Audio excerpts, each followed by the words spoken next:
we burned about 30 minutes there just talking about Star Wars. Oh, go ahead. Yeah, Like, oh, crap, Star Wars. Yep. I'm running So out of time here. We should probably get to this podcast. It's the little things. the little It is things, the little things. Like I just spent 30 minutes explaining the nuances that you need to know before you can truly appreciate Obi-Wan, yes. the TV show. And there's lots of strong feelings out there on Obi-Wan, and I'll let everybody have their opinions.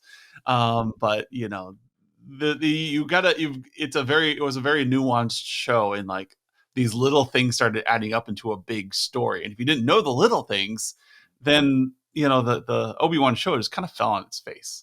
Yep. And it's kind of like the story with our clients.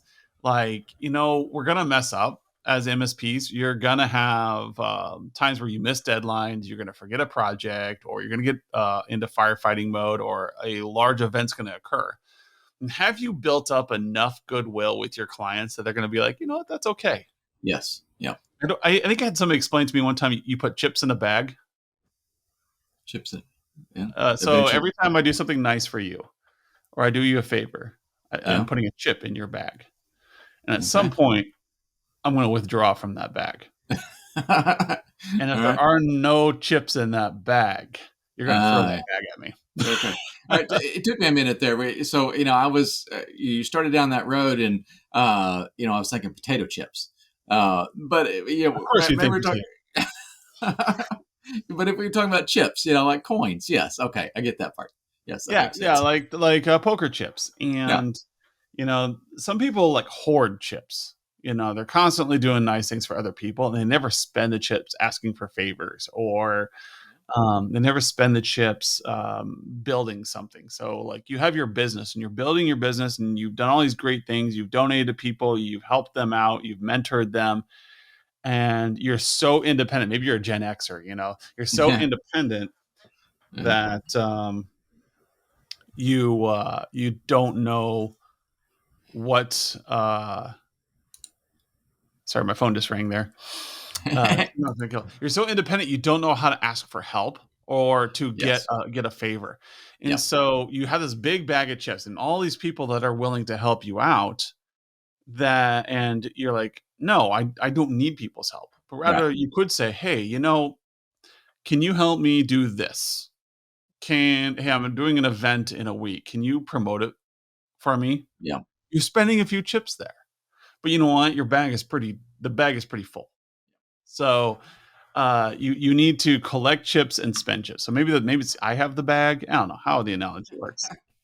It does need to all be about filling somebody's bucket. So I'm getting two things mixed up. But it does need to be a flow. I mean, it can't be one way. This constant, you know, direction of either chips are going out or chips are coming in. You do need to have this exchange, and that's going to be, you know, really a really mature and productive relationship. And we've talked about this before in the podcast, but the little things matter. Like I've had jobs where I was the best performing engineer, but I'm always late to meetings. Anybody who knows me is I am overly optimistic with my time, is what they say. I try to get too much done, and I always end up late everywhere. Yep. And just on the way, I'm going to do this one thing. You know, I'm going to get this thing. I get a lot done. I'm very productive. But if you have somebody who's a meeting Nazi, you're just withdrawing from them all the time. It doesn't matter how well you perform. You're just going to end up they're just going to not like you. Like, this person's always late. They're wasting my time, blah, blah, blah. But because you're not speaking their language. So when it comes to a client, you got to figure out like, what are the things that matter? Like a little thing, like replacing an executive's mouse that's a little sticky. Yeah. Can get you more chips than replacing an entire server farm. And I know that sounds dumb because you as an engineer know that replacing that server farm was way harder and it benefited the business way more. But you know what? That executive who has that mouse that's sticky is going to sit there and go, ugh. You know what? They're going to live with it because, you know, they're practical. But if you would have come in and like, hey, I'm going to replace that with a newer one. Get the exact same one. It's not sticky and it's ready to go. And I'm like, oh man, that was really nice. You know, Alice was on top of things. I really like working with her. And every time they sit down at their desk, they're clicking on that mouse and they're like, oh. And that was like a little trick we learned in corporate IT was whenever we replaced a computer, whether it needed it or not, the keyboard and mouse got replaced. Yeah. Because we would replace the tower and people still feel like they had their old computer. Unless we replace the keyboard and mouse. Then everybody's like, oh man, I love this new keyboard and mouse. Except for when whatever happened to the world, they got rid of mechanical keyboards, and that first series of keyboards came out. Like Quiet Touch. Those things sucked. I always said, okay, I'm going to give you a new keyboard, but I'm going to leave your old one. There we go. And because they'll start typing on the new ones and be like, oh, it just didn't feel right. Didn't have that recoil. And, here we are 20 years later after the Quiet Touch keyboards came out. And I have a mechanical keyboard recommended by Skip. And this thing's awesome. Unless I'm typing and I'm on a podcast, you can hear me clicking away. I feels so good. Constantly apologizing for my loud keyboard, but I won't give it up. It's one of those things. But that's one of those little things that makes me happy. Like, I love this keyboard. I was going to get one of these for home, and there was none at Best Buy, and I needed one right away. So I'm sitting here like looking for another mechanical keyboard similar to it. I found one. It was okay. It doesn't bring me the joy that this one does. But it's the little things that make the big difference with your customers. Did you bring them donuts on a Friday? I know you hear me on this podcast talk about it all the time. I like bringing people donuts. I may not eat a lot of them, but I love bringing people donuts because it brings joy to them, especially in the corporate environment. That's like the best day when somebody brings donuts into an office. It is. It makes me sad that is the best day for them. But, like $20 can put so many chips in your bag that next time there's an outage, that department doesn't seem to be complaining so much. They understand Alice, who came in and gave them donuts, a couple times this year. You're like, oh, she works really hard. Yeah. It took you 20 minutes and took you 10 minutes to drop them by. Yeah. And the little things are important to different people. So I've got a kind of a really personal story I'll share here with my wife and I. So my wife is a type 1 diabetic. Been that way for all of it. Ever since I've known her. She actually, when she was 15, she got diagnosed. And so we have been on this insulin pump for over 20 years now. And it's a great device. All right. It's the closest thing to an artificial pancreas that you can get in today's technology. And we've been rocking along with it. And she likes it. I mean, we're all on board, but there's been this new feature that's been just around the corner for so long that she was so excited about that I did not appreciate.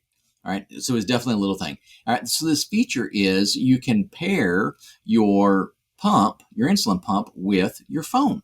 Right? And we've had that for a while, so you can kind of, look and see a few things. But they had this new release that just dropped last month, and you can actually adjust your insulin levels from your phone now. And she was so excited about that. I mean, just off the charts about this feature. And we were talking, and I was like, so what? I mean, pull out your phone or pull out the pump. And I didn't appreciate, I didn't understand the value that this little feature was to her. For me, it was just, I didn't see it. And the challenge for her was, sometimes, especially, women, the outfits are not always conducive to, hiding this little device that she's always got with her, and trying to get that out and make adjustments for what she's eating or activity levels or all this.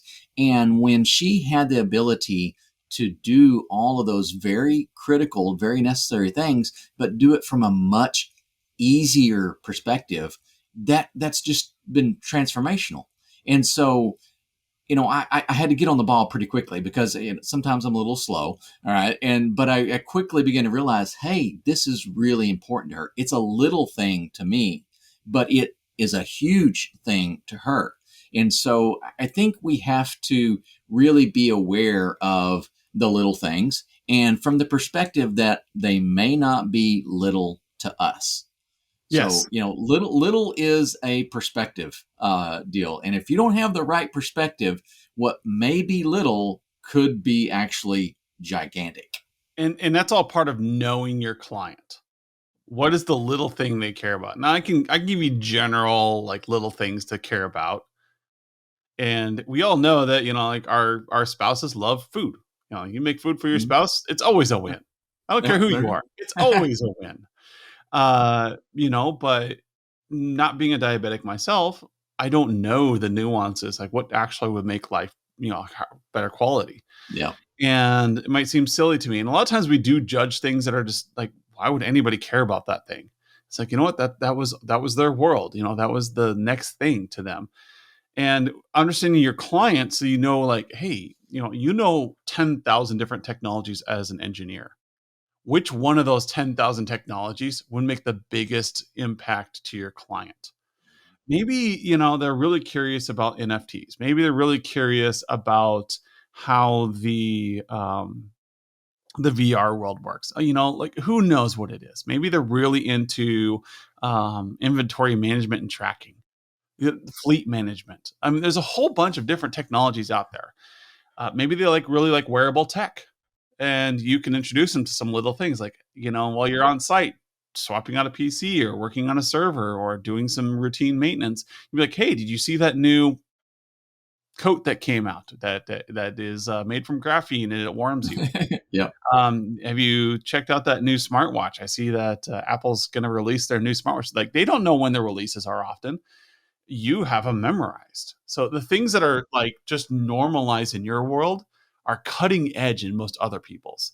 And so you can use that by listening to your client and knowing what they like. You can do a little thing that's a big impact. Like, oh, I see you're going to buy a new iPad. You know what? You should hold off for a month because the Apple's going to do their releases here in maybe October 15th. I can't remember what it is this year. Yeah. Like, You're supposed to as know of that that. day, the old ones are going to go on sale. So if you can Yeah. wait 4 weeks, you can save yourself like $100. Yeah. And so, or maybe they'll come out with a new device that you really like that has a Yeah. feature that you want. So hold off. And that little piece of advice you gave them means the world. So that when you come in and you drop the ball on their ticket someday, they'll Yeah. remember emotionally that piece of advice you gave them. Like, oh man, I'm What? so sorry. I forgot to work on that. I know I was supposed to get that done by Tuesday. I had a fire and it went out, or I had to go out and take care of it. And can I just do this on Thursday? I'm like, oh yeah, sure. You've built up a repertoire with them.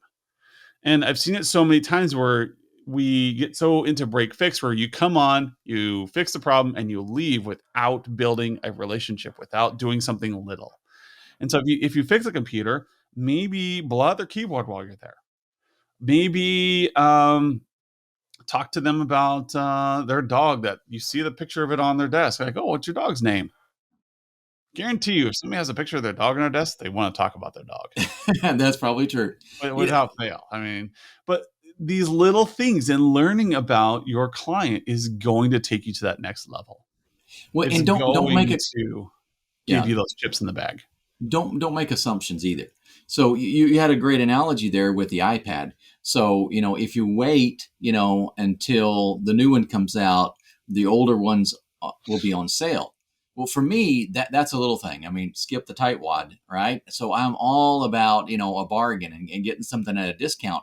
But if you were having that conversation with one of my boys, all right, they want the latest and greatest. They want the Shiny. newest. Yeah, they want the newest one. And so saying that, hey, if you wait until the release, then the next thought they're going to have is, oh, I can get the newest one. They don't want to hear about the discount. All right. They want the newest one. So you really got to listen to your clients. You can't make assumptions. And, you mentioned 10,000 technologies. I bet there's some techie minded people listening here going, great. Now I've got another spreadsheet I've got to go through. Right. And just kind of go down the list. And no, that's not it. You need to listen to your clients so you know what's important to them. You can sort that list pretty quickly. Mentally, you can create a really dynamic pivot table, right? That says, oh, these are what's important to this client. And that will really help you engage with them. Again, it may be little to you, but if it's really important to them, it's really big to them. Yeah. Yeah. And you can think of things in your own life, like somebody cleans the entire house, but they don't do the kitchen. And you come Mm, home and the kitchen's a complete mess. And my kids know this lecture from me. Yeah, there's dishes on the counter. There's bread opened, like just drying there, and there's something that should be in the refrigerator has been out for 4 hours. But the rest of the house is clean. Yep. But the first thing I see when I come home is the dirty kitchen. Yep. Same thing with your clients. If there's that thing they care about, it may be something stupid and little. It'll take you 5 minutes to do. Take you 5 minutes just to clean off that counter and put things back in the fridge. And you spent 6 hours cleaning the house. You're going to get a lecture on that thing that will only take you 5 minutes. Yep. And your clients are the same way. You spent, the entire night. I've been in this. I spent the entire night rebuilding switch stacks on an entire floor. Everything's clean. Everything's awesome. The cables are tidy. Everything's ordered. We've tested every port and everything's going great. But we forgot to do something simple. Like that one printer. I left a ticket open, or I forgot to plug in one person's phone. Yep. And so I did 10,000 things that night, but I forgot to move this one phone over to a new VLAN, or I forgot to move this thing. And this person comes in and they can't do their job. And now they're ranting and raving about how we can't do our job, or how we're just incompetent fools. And I don't know why we hire these people. They don't see the 99 things you did right. They see that one thing you did wrong, that one little thing. Or maybe you came in, you did all the work and you left, but the cardboard boxes are still out in the open. Yep. And that OCD person who works on keeping this place tidy every day, sees that you left a mess. Yeah, it wasn't your problem. Somebody should be doing the recycling, but you could have tidied it up. You could have gone the extra mile to do that one extra step to make them feel valued. And so you got to figure that out. You've got to look at, what does your client care about? What's going to annoy them if you leave this undone? And you may need to have a candid conversation with your key stakeholder, saying, hey, what are the little things, that we can make sure we get done right? That is really, really important. Is it that, do I need to make sure that we vacuum when we're done? Yeah. And you need to understand those. Yeah, I learned this the hard way. So back in my corporate days, working for an oil and gas company, we had this field office in the middle of Wyoming. I mean, the dead middle of Wyoming. I emphasize dead. And if you've never been in the middle of Wyoming, it's everything you think it is. Yeah, it is. I remember the first time I went out there, I called my wife and I said, "There's not even dirt. It's just rock." It is. You may have impressions of Wyoming, all right, but it's a varied landscape, the whole state. But the middle is just rock. And so out there in the middle of nowhere, I roll in. I do what I think is some great work. All right, I'm working on this and that, and I get all these things accomplished. I'm checking off my to-do list. It's great. I'm rolling equipment out. Again, doing the whole tidy cable thing. Speeds and feeds are so much better now. And then I get on a plane and I come back to my desk and I'm sitting all nice and happy. And my supervisor comes in and closes the door behind him. So, great, here we go. All right. And he says, all right, you really screwed up on your trip up there in Wyoming. I'm like, what in the world? No, I'm updating documentation right now. I did a fantastic job. And the biggest challenge was I showed up and did work and left and didn't really talk to anybody. I mean, I checked in with the front desk. I did all the protocol things. It was a huge gas plant. I've got lots of safety deals. I did all of that, but I didn't take the 5 or 10 minutes to engage with some people there and make sure I understand what's going on.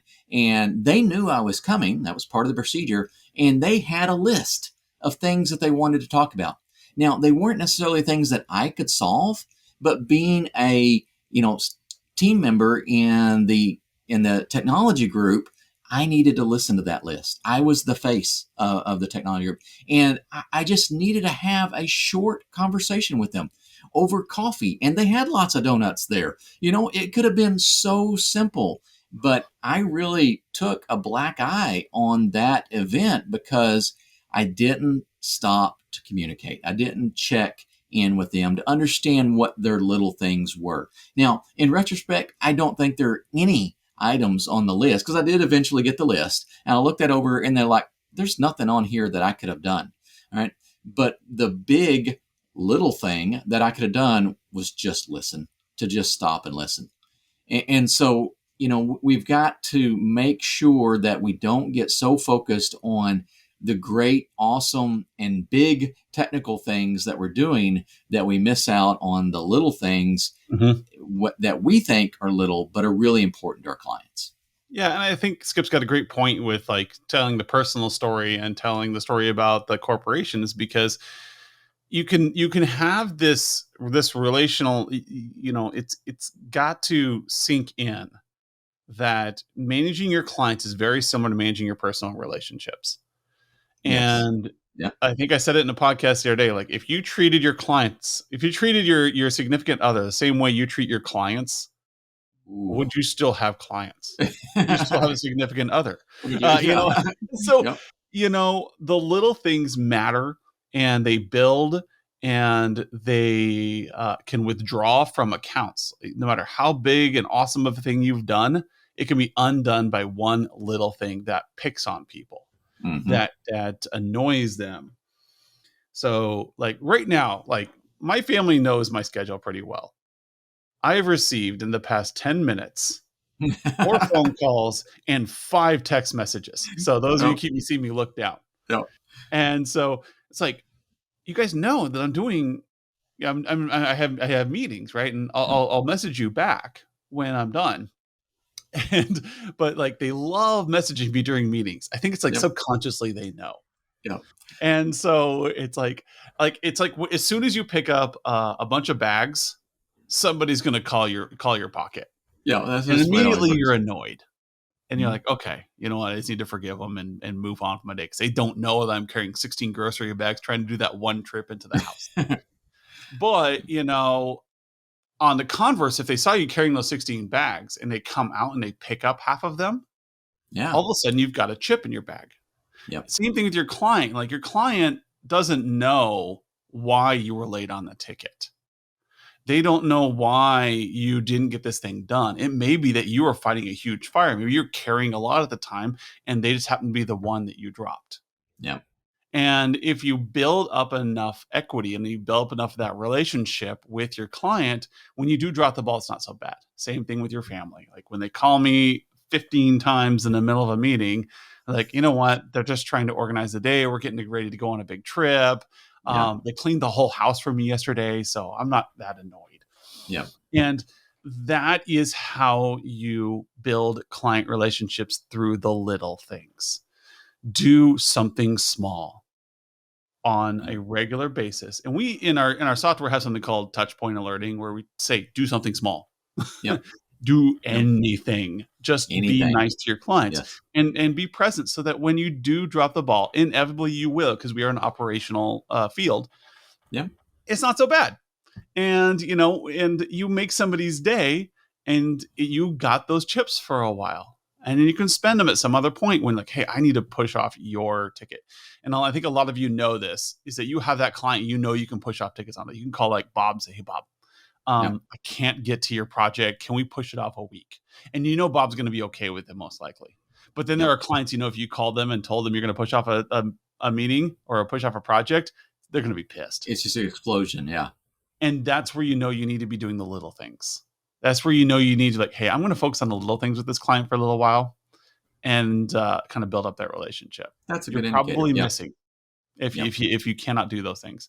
So that's the little things. I like this topic. It fits really well into where we are in our year, with kind of moving through third quarter here, and making sure we have the little things tidied up, so that when we want to ask for vacation time or need some time off, Yep. it's more likely to get approved. It's more Yep. likely to be something where the client understands. Well, this is So, this is a really good time to think about that, because later on in the year there are a lot of bigger things. I mean, business focus. There's a lot of budget planning coming up. There's going to be year-end projects. There's going to be a lot of strategic focus, and you want to have a good a good relationship. You want to be in a good place with your clients to really close out, Q4 strong with some of the bigger things that you need to be tackling. And if you're short on the little things, then the bigger things are going to be harder. Yep. And like to finalize that, replacing a mouse can be a way bigger chip to put in somebody's bag than doing a 16-hour project. Mm-hmm. But it has to be the thing they care about. It may be that you cleaned off their monitor for them. It may be that you did something small, but it has to be a small thing they care about, not a small thing you care about. That's the important part. Perspective. Yep. All right. Thank you, everyone, for coming on, and we'll see you all next week. The ultimate MSP podcast crossover. Hey there, it's Ian Luckett, host of the IT Experts podcast over here in the UK. I'm absolutely delighted to be supporting and celebrating the MSP podcast crossover event this September. And my best bit of business advice is about getting a plan together, a written down plan. Now, I'm sorry it sounds really, really boring, but you're never going to go on holiday, build a house or fly a plane unless you've got a plan, and you're never going to scale a profitable MSP without one either. And the important thing about having a plan and having it written down is that when you take that strategic time to sit down and think in a logical manner about your sales, your marketing, your people, your pricing, your understanding, your target market, understanding your operations, you can then put down a methodical plan that has actions and accountability built into it that you can then go and deploy. And then if all of a sudden something happens like a pandemic or all of these other crazy things and things need to change, you can adjust and deal with a particular situation and then come back to your plan, because that's what was important at the beginning. So it's really important that if you want to grow and scale a profitable MSP, then you need to have a written down plan that you can refer to and your whole business is involved in. And I'm going to be back at the Ultimate Podcast Crossover event on the 30th of September. It's going to be absolutely great fun. And remember, you can win $1,000 straight into your bank by entering a draw. All you need to do is post about the event on LinkedIn and use the hashtag MSP Podcast Crossover. We'll enter you in the draw and win a chance at that $1,000. You look after yourself. You go and have a great day. I look forward to connecting with you soon. Take care.